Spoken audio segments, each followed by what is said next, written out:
ఈ రోజే డౌన్లోడ్ చేయండి. మీ ఫేవరెట్ షోస్ చూడండి. నువ్వెందుకు వచ్చావు ఇక్కడికి? వెళ్ళు బయటికి. నేను దర్శన్ గురించి వచ్చాను. తనని నేను కలవాలి.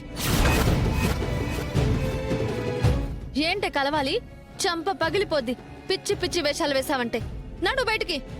అయినా మొన్నే పోలీస్ స్టేషన్లో పిచ్చి కుక్కను కొట్టినట్టు కొట్టారు కదా.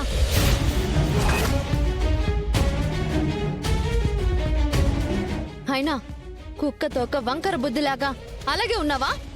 నా బుద్ధి సరిగ్గానే ఉంది. దర్శన్కి నాకు మధ్య నువ్వే వచ్చి హ్యాపీగా ఉండాల్సిన నా జీవితంలో చిచ్చు పెట్టావు.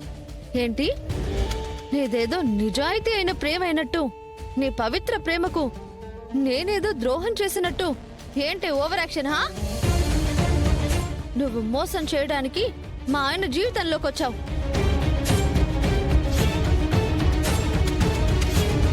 అందుకే ఆ దేవుడు నిన్ను ఆయనకి దూరం చేసి నన్ను భార్యని చేశాడు. ఇప్పుడు నువ్వు ఆ బంధాన్ని పాడు చేయాలని, చెడగొట్టాలని చూస్తున్నావు. కానీ నీ దుర్మార్గపు కోరిక ఎన్నటికీ నెరవేరదు. గుర్తుంచుకో. చూడమ్మా సమీర, నువ్వు మాకు కూతురు లాంటి దానివే. ఎందుకమ్మా ఇవన్నీ? ఇలా పెళ్ళైన వాడి జీవితంలోకి ఇలా తొంగి చూడడం తప్పు కదా? ఈ ఆలోచనే తప్పుడు సంస్కారం అమ్మా. హలో, ఏంటండి సంస్కారం? తొక్కలో సంస్కారం. అయినా నా జీవితం గురించి ఓ పెద్ద నీతులు చెప్తున్నావు. అసలు ఎవరివయ్యా నువ్వు? ఏ సమీరా, ఆయన నా తండ్రి. ఓ, మీరేనా ఆ మహానుభావులు? ఇలాంటి దాన్ని కనిపారేసి నా జీవితం మీదకు వదిలేశారు. సిగ్గులేదా మీకు?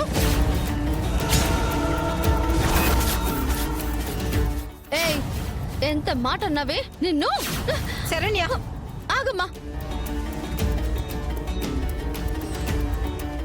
కదలమ్మా. అమ్మా శరణ్య, ఆగమ్మా. శరణ్య, మా మాట రోజు అయిపోయింది ఇది. వద్దు శరణ్య. అమ్మా, శరణ్య, ప్లీజ్, నా మాట విను. నా రోజు మాట విను అయిపోయింది. శరణ్య.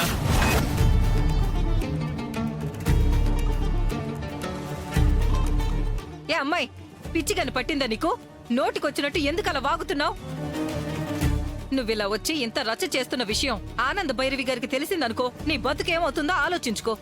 ఏం చేస్తుంది? ఆనంద్ భైరవి పేరు చెప్తే నేను భయపడాలా? అసలు నా జీవితాన్ని సర్వనాశనం చేసిందే ఆ బ్రహ్మ రాక్షసి ఆనంద్ భైరవి.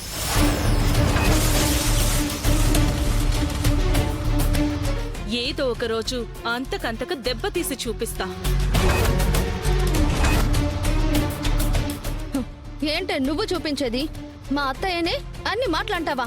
నిన్ను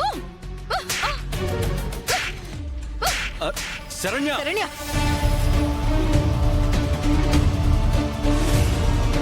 ఇంతవరకు కొట్టకుండా వదిలేస్తుంటే నీకు తమాషా అయిపోతుంది.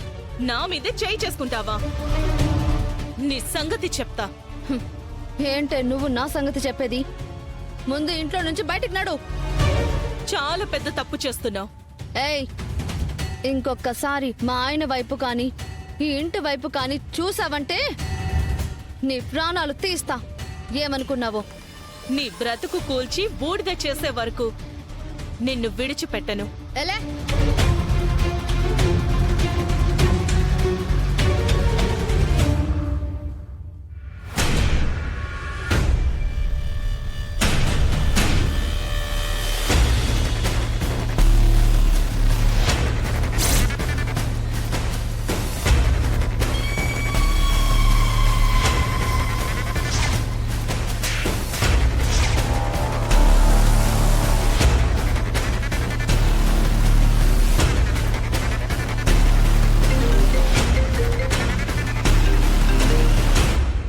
చెప్పు సమీరా.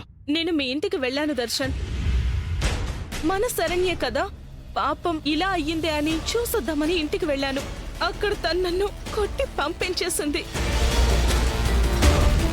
అయినా నేనేం తప్పు చేశాను దర్శన్? తను నిన్ను నాకు దూరం చేసిందన్న బాధను కూడా పక్కన పెట్టి పాపం తాను అమ్మాయే కదా అన్న కన్సంతో తన దగ్గరికి వెళ్ళాను. అదే నేను చేసిన నేరం అవుతుందా? సమీరా, నువ్వు చెప్తోంది నిజమా? శరణ్య నీ మీద చేయి చేసుకుందా? అవును దర్శన్, నాకు చాలా బాధగా ఉంది, చాలా అవమానంగా కూడా ఉంది. అది భరించలేకే నిన్నికిలా కాల్ చేయాల్సి వచ్చింది.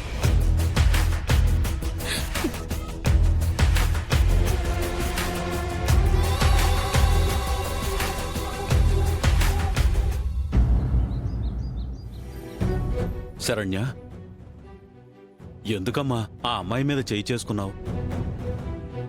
ఈ విషయం గాని అల్లుడు గారికి తెలిసిందంటే మళ్ళీ సమస్య అయిపోతుందమ్మా. సమస్య అవుతుందని అది ఏం మాట్లాడినా వింటూ భరించాలా నాన్నా? అది నా అత్తింటి గురించి, అత్తయ్య గారి గురించి కొవ్వెక్కి వాగింది. ఆ ఇంటి కోడలిగా దాని చెంపలు వాయించి బుద్ధి చెప్పాను. శరణ్య,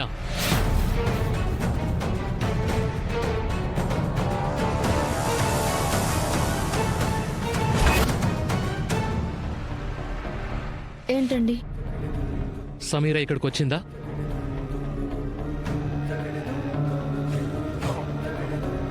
వచ్చిందండి. తనని నువ్వు కొట్టావా?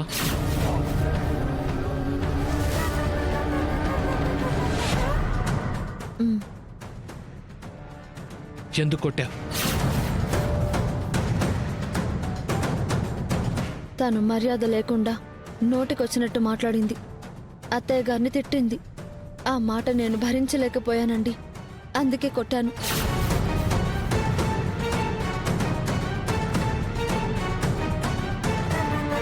సమీరా మీద చెయ్యి చేసుకున్నందుకు మీరు బాధపడితే నన్ను క్షమించండి.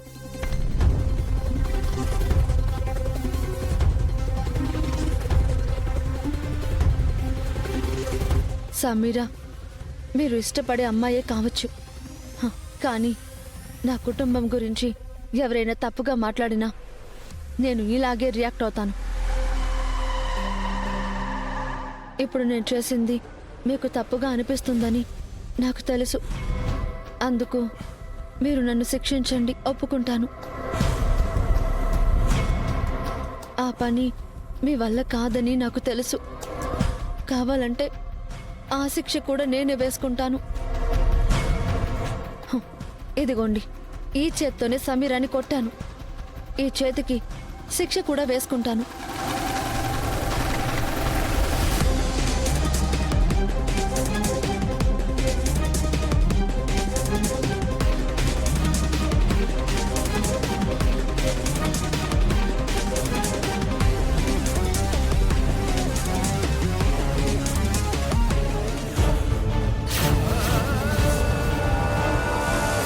శరణ్య, ఆగమ్మా.